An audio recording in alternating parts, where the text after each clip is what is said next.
Troy Hayden. Welcome to 12 News Weekend. Every week we take a look back at some of the best stories from our 12 News journalists. On today's show, once a stage for music legends, Sedona's forgotten amphitheater could soon be reborn or replaced by housing as the city wrestles with its future. And later, grasshoppers are swarming the valley. Experts say a wet winter and a warm winter are to blame for the jump in the numbers. But first, they're a familiar sight at Lake Pleasant. Their days, though, could be numbered. Why thousands of wild burros could soon be moved out.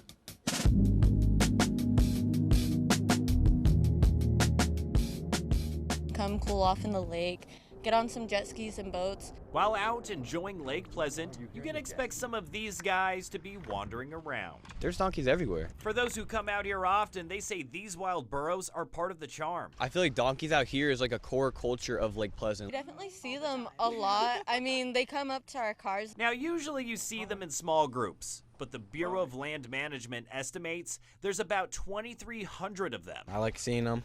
They roam around. They're cool. I love them. That large number creating some issues, which is why BLM plans on removing more than 90% of them, going from more than 2,000 to just 140. They don't bother us, so why should we bother them? You know, I don't think there's a need for it necessarily. However, BLM reports these wild burros are creating some problems not only for the herds, but for people who go to the lake. In this report, it writes that because there are so many, there's not enough food or water for all of them, forcing many of the burros to wander out of their designated area, going as far as Anthem, causing property damage. They've also been accustomed to coming right up to you for food, which has led to other problems, like people getting bit and dogs getting chased after by the wild burros. There's also been dozens of incidents where cars have hit the burros. The report writes 80 of them were killed by vehicles. To keep people and the herd safe, BLM says the majority have to be removed. I feel like the reasoning is valuable, obviously, that to protect people. While these lake goers understand the decision, they are going to miss seeing so many. It's really sad to see that they're cutting that population down.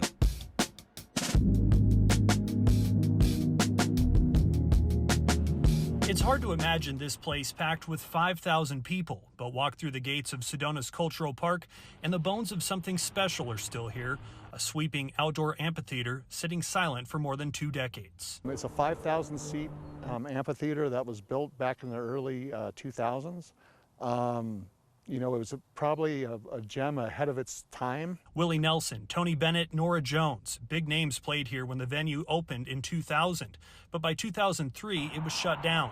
The costs were too high, the parking too limited, the crowds too unpredictable. 4 years ago, the city of Sedona bought all 41 acres, and the question became, what now? The city has eyed the site for workforce housing. Sedona is short more than 1,600 affordable units, a crisis city leaders say can't wait.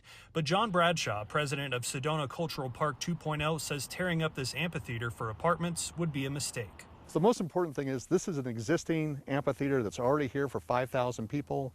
We're just going to revitalize it. A structural survey completed last year found the amphitheater is still in good condition and can be restored. Bradshaw says it would cost around $21 million to get everything in place, including VIP booths. Money he says his group would fundraise. He believes concerts could flatten out Sedona's tourism highs and lows, and ticket sales and tax revenue could help fund housing elsewhere. We're not opposed to housing. We just feel that this site is the home of the cultural park and it should stay that way. The city is sending a survey to Sedona residents, asking them about the housing on the site, other potential uses, and support for restoring the amphitheater. Results are expected to be presented to City Council on April 23rd. But one resident isn't waiting for a survey. Bill Noonan is gathering signatures to put the question directly to voters. Will it be a park or will it be an apartment complex?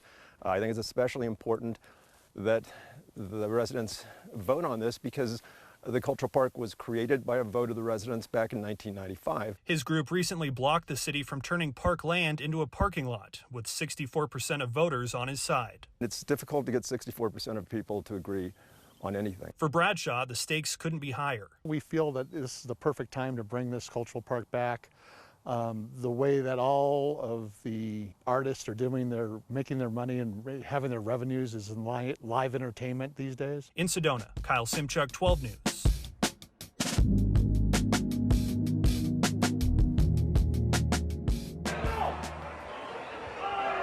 We've never had 100 degree day in March or something like 1890 something was the last time. So we've not encountered this before, but we're doing our best to be prepared. So we've set up extra cooling zones throughout the stadium. We've brought in temporary misting systems for some of our larger areas where people can gather. We have like the biggest fans in the entire Cactus League. Tell me about the kids zone. Peoria Cove, which is a kids zone play area. It has a playground, it has a splash pad, it has misting systems and fans already. I got a 4-year-old out there, and it's the only way we can get him out here to a ball game. I mean, it's our first year at spring training.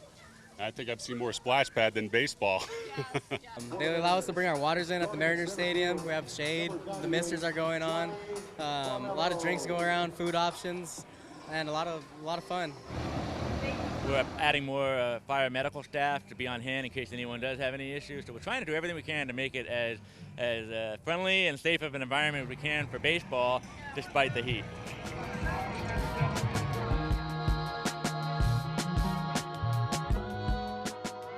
Coming up, the legacy of the USS Arizona lives on. Meet the crew of a brand new submarine, now carrying the name of one of America's most iconic ships. We'll be right back.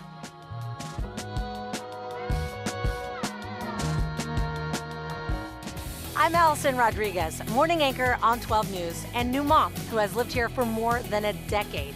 I love getting your mornings off to a great start. Whether it's covering breaking news from the Grand Canyon to Flagstaff and everywhere across the valley to documenting what's happening on our border, we've got you covered because when news moves fast, you need a team that moves with you.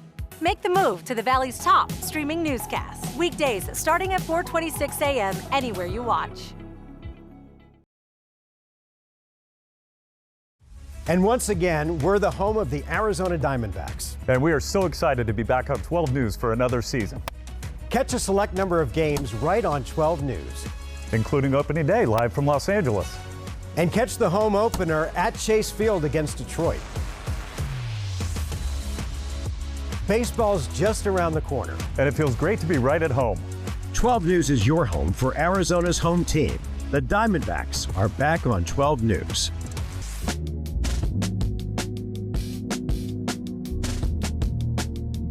In the Commemorative Air Force Museum in Mesa, there's a rusted chunk of metal, a piece of the USS Arizona's hull. I feel a remarkable sense of pride that I'm able to represent such a legacy of what came before us. And just a few feet away, the crew of the new USS Arizona, a fast-attack nuclear-powered submarine still being built in Connecticut. Good morning, everyone. My name is Lieutenant Commander Will McShane. Lieutenant Commander McShane is the executive officer of the sub. You guys are getting a boat with a lot of history. Yes.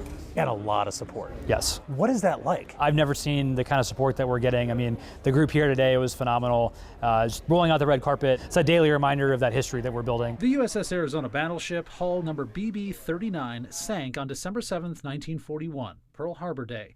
The memorial in Pearl Harbor floats above the site where 1,177 service members lost their lives. My first boat was out of Pearl Harbor, so I was able to get underway on a fast-attack submarine out of Pearl, driving past the Arizona Memorial on our way out to sea. What is that like, though, to leave port and look over and it's right there? It's pretty somber. The Arizona is a symbol of Pearl Harbor in Hawaii, but the Arizona is still the pride of the state it was named after. Every year we remember it and honor those who survived. Now there are only a dozen or less still alive.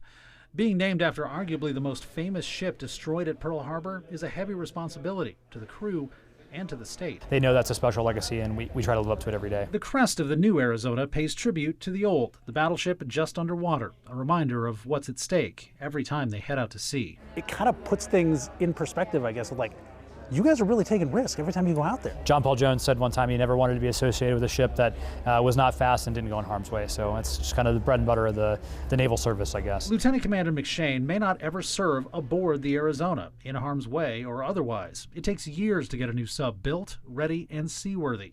McShane may have another assignment even before the Arizona touches water. But he's part of the legacy of the Arizona now, the old and the new. William Pitts, 12 News.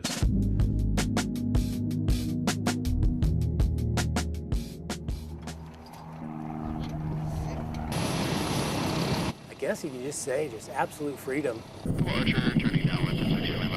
Great big machine is just lifting off the ground. I guess you can call it a majestic feeling. I've loved aviation for as long as I can remember. Growing up when I was a little kid, we lived under the approach path of one of the airports, and so always looking up. Through the Army ROTC in college, Tim Wheeler was able to join the Army Aviation program. Privilege and an honor to be able to be selected for that. He took his passion for flying right into the Army National Guard, where he flew the Apache helicopter in 2 deployments to Afghanistan. The mission of Army Aviation as a whole is to support the ground commander. At the end of the day, our mission really is to make sure that those guys on the ground can get home. That was the rewarding part of those missions, is hearing that relief in their voice when we're overhead. Today, Wheeler is a member at large with the Army Aviation Heritage Foundation and Flying Museum, a nonprofit organization that restores vintage Army helicopters like this Vietnam-era Huey. The mission and purpose is to tell the story of Army Aviation and connect with veterans and the community and the public. Want to make sure you're okay? It's more than a joyride for some visitors. It's a trip down memory lane. The connection with some of the veterans, because we'll have people that fly that, they'll get off and they'll say, hey man, the last time I was in a Huey, I was being medevaced out of Vietnam. And so it's an emotional event for those guys. And then we'll also have family members that'll come in and, they'll say, I had, my brother, he died in Vietnam, and, I want to fly in the seat that he flew in. Someone who just loves aviation. I love being able to share that with people. And it's such a blessing to be able to see, see the smiles on their faces. Tram I 12 News.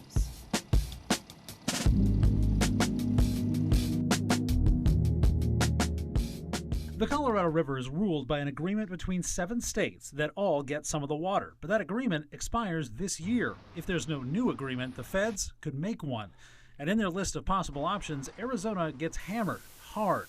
Arizona is being unfairly targeted for reductions of Colorado River water. So hard that Central Arizona Project, which manages the Colorado River water, has started running ad campaigns telling people to prepare for the worst. That would cripple our state, flatten our economy. The water wars have gone from conference room argument to very public fight. The era of cheap water in the West is over. Catherine Sorensen with ASU's Kyle Center for Water Policy says the canals probably won't run dry, but it's going to be a fight over what water's left. We're just looking at having to make cuts that have real significance for regional economies. And of course, that's difficult to do. And of course, everyone is going to fight for their way of life, including Arizona. Case in point, CAP sent a letter to the feds criticizing every option. The key points: Arizona would take a massive cut, while the other states take none. And the economic impact: CAP estimates $2.7 trillion lost over the next 34 years. Arizona's Democratic congressmen sent their own letter saying the worst-case scenario would hurt not just Arizona, but the country. They cited the economic impact, but also food production for the country. CAP says southern Arizona grows 90% of the leafy greens the country eats in the winter. And now, national security. They cited the water needs of Arizona's massive microchip industry, TSMC and Intel, and defense contractors like Raytheon, which makes some of the missiles being used in the Middle East right now. Sorensen says it's going to be about priorities. There probably isn't enough water to continue agricultural production at the levels we have, to continue to pursue a high-tech economy, to continue to grow in the suburb. And no matter who decides what path, Sorensen says it's likely this all ends up in court, possibly for a long time. William Prince, 12 News.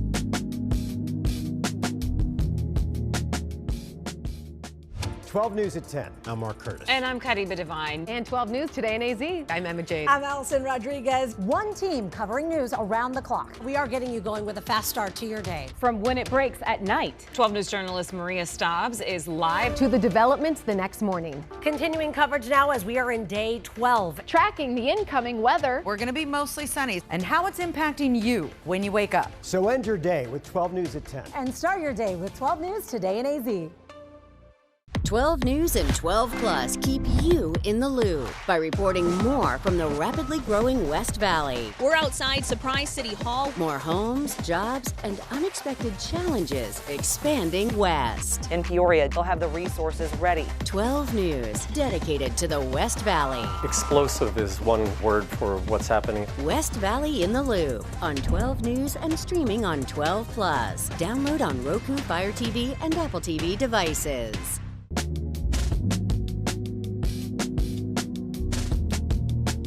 Is it you or it's me? It's Emily. Welcome back to my YouTube channel. Before we get started, click that subscribe button, turn those post notifications.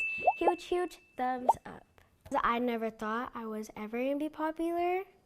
I thought I was just doing videos just for fun. Emily Johnson started living her life on social media at the age of 4. Once I actually started seeing the numbers keep going up and up, I was like, maybe one day I might actually get popular. The numbers tell us the now 10-year-old middle schooler is very popular. Sometimes it's like my sassiness or my dances or like telling my brother what to do. 1.2 million TikTok followers. 114,000 subscribers on YouTube with 28 million views. She tells me, Mom, you need to film me, do this. And so I just do it and post it. But what started as fun can sometimes feel like a job for Mom Cristabel Villanueva. There's a lot of editing and, filming and just capturing the right moments. And producing at least a video a day to keep the numbers up. So you get a check every month? Depending on the amount of views that she gets, per post. Wow. is how she gets monetized. A bill before the state legislature would require parents to create a trust fund for earnings generated by content featuring their children. If a trust fund isn't created, a child could sue. There's also a so-called takedown provision. Those children, as adults, could request that the content be edited or deleted. The bill would apply to all platforms. And I suspect this will become very much a national standard, which is the idea that there's consistency across the states. The legislation was written by Google, the owner of YouTube, a major platform for kidfluencers like Emily. She's being monetized. It's her. She's a star. So I constantly just put that money away for her. Emily's mom says all of her earnings go into a college fund. The state legislation, she says, isn't needed. And going back to this bill, is this something you think that maybe the state should just stay out of and let parents handle it? Yes. Really? I agree with that, yes. You think mom knows best? Yes, I think so.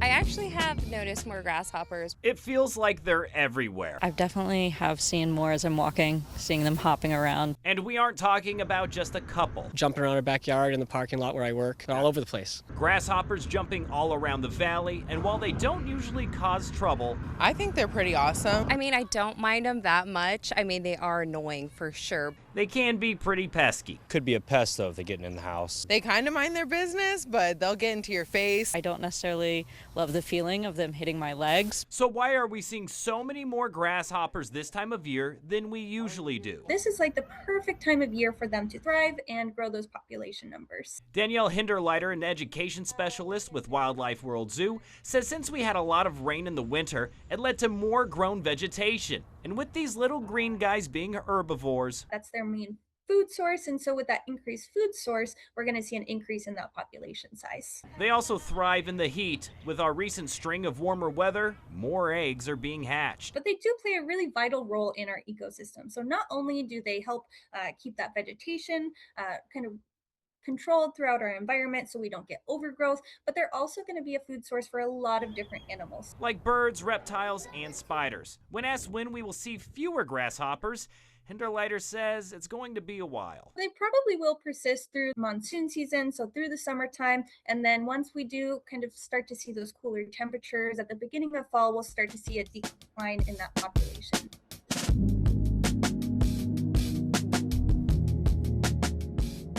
Erica Alvarez cherishes every moment with her 6-year-old son, Justin. He's in first grade. He's top of his class, missing 2 front teeth, has a little lisp.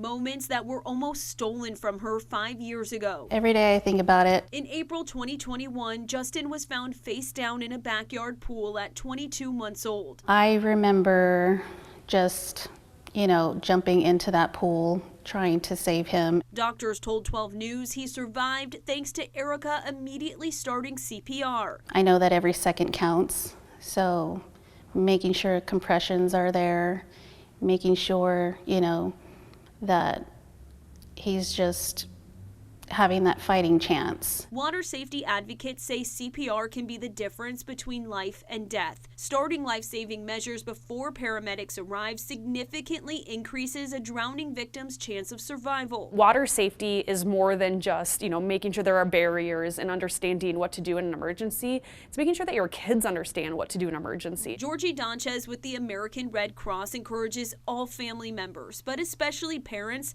to become CPR certified. We actually see that 70% of most cardiac arrests or the need for CPR is at the home. Life-saving measures are critical, but advocates tell me prevention is key. Each layer buys you time, and time is of the essence. Jay Arthur, president of Arizona's Drowning Prevention Coalition, says every homeowner with a pool should have a self-closing fence with a lock on it and alarms on outside doors. Kids should never be near the water unattended. You have to have a responsible, sober, undistracted adult, a lot of times multiple adults, the more the merrier. According to Children's Safety Zone, which tracks drownings in Maricopa and Pinal counties, there have been 11 water-related incidents since the start of 2026, including a 2-year-old boy who was pulled from a backyard pool on Monday night. The child survived, according to Phoenix Fire, thanks to CPR performed by his mother. I didn't think it would happen to me, and it did. Erica and Justin now shared their story at water safety events around the valley. And I don't think people know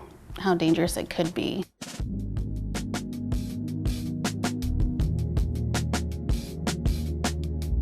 Thank you for watching. A reminder, new episodes of 12 News Weekend premiere every single Friday right here on 12+. You can also watch past episodes on the app as well. Download 12+ for your TV devices to watch for free. I'm Troy Hayden. Have a great rest of your weekend.